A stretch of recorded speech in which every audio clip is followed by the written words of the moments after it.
We have other big news out of Washington tonight. Rex Tillerson, he is out as Secretary of State. President Trump now nominating current CIA Director Mike Pompeo to replace Tillerson. And the president has picked Gina Haspel, who is a seasoned spy master with a track record of being tough on terror and terrorists, to replace Pompeo.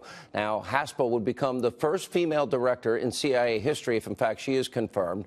However, tonight there's talk on Capitol Hill that Democrats may fight Haspel's historic nomination due to her past involvement running overseas black sites that were set up following the 9/11 terrorist attacks that killed 3,000 Americans.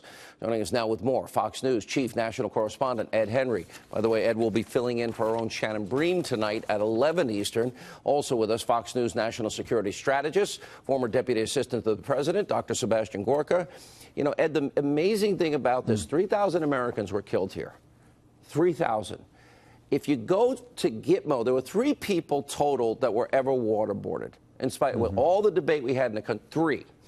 One of them was Khalid Sheikh Mohammed, which, because of that action, yeah, it's definitely tough, it led to the Courier, and that led to bin Laden, and that led to killing bin Laden, without which he would probably still be alive today. We can't have evil exist in this world without doing something to counter it. And if it means that terrorists caught on a battlefield are forced to answer questions, well, sadly, that's what you have to do because you're dealing with evil. And so Gina Haspel was at the center of that. During the Bush administration, she spent time in Turkey, Central Asia. She was running the New York office for the CIA and was a liaison to the FBI in the Obama years when Osama bin Laden, as you mentioned, was killed. So this was someone who, yes, she was involved in the black sites, the so-called black sites, where you had enhanced interrogation techniques. Critics call it torture. You're right. There's already been a debate, and we can expect there will be an even bigger debate in the days ahead. You have Democrats like Chuck Schumer, Dianne Feinstein already saying they'll use these confirmation hearings to ask sharp questions about the behavior post 9/11. But by the way, there'll be some Republicans like John McCain already out with tough comments tonight saying she was involved in torture.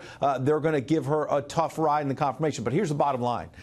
This is something I've talked to people in the White House about tonight, and they say they're spoiling for this fight. If Democrats and some Republicans in the Senate want to try to block President Trump from nominating the first female to run the CIA, all because she was too tough on terrorists. Wow. That is a fight they will have in a midterm election year. Good luck taking that position, but I guarantee you by the time all is said and done, they'll back off that. I've known Mike Pompeo, Dr. Gorka, for a lot of years. I like him. He has a tough job. He did a good job as the CIA director. He had a lot of mess to clean up. I'm not sure how far he's gotten in all of that. And the thing that I like about Pompeo is you're always able to have a conversation with him, and he would listen, whether you agree or disagree. And I found him, you know, in the case of Rex Tillerson, I never talked to the guy once. He seemed never to be available for the media, and he was at odds, especially on the Iranian policy of the president. I mean, President Trump never wanted to extend that Iranian deal once, but he was fighting within his own, you know, just his own, in this particular case, State Department. Absolutely. I have the same opinion of Mike Pompeo as well. Not only is he loyal to the president, not only does he believe in the Make America Great Again agenda, he will go down fighting to clean the swamp. He's done some, very quietly, he's done some amazing things at CIA.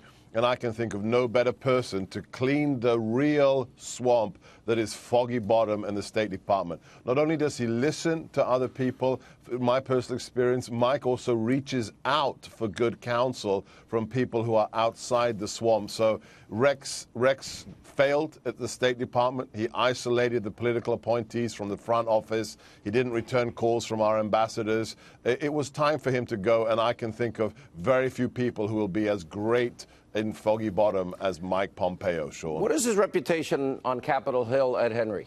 Very strong. He was a Tea Party Republican, so initially came in and was seen as more of a conservative, but reached across the aisle a bit.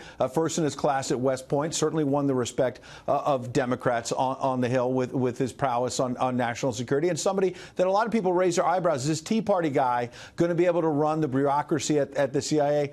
by all accounts, we haven't heard maybe a single Democrat really raise questions about that. I think the bigger question is he going to be too close to the president compared to Tillerson and be more of a yes man? That's going to be an issue for him because Tillerson, as you say, was at odds on all of these things. Will he be agreeing too much? One last question for Dr. Gorka. You know, you look at the House Intel report, no evidence 14 months in of Trump-Russia collusion, and they want to keep going and going and going. And then you got a special counsel that it appears nothing is related to Trump-Russia collusion that he's even investigating. Yeah, let's just focus on two things here. Number one, Mike Pompeo will never be a yes man. That's not a criticism we have to worry about. And secondly, they're just insane, Sean. Listen to what the news. I did an interview earlier today where they're talking about Rex Tillerson was fired because he said something negative about Putin yesterday. I was told by a cabinet member, Sean, in December that the plan is to have Mike Pompeo replace Rex Tillerson at the State Department. That's 3 months ago. That's reality. Everybody's been hearing the news. rumors. Well said. All right, guys, good to see you.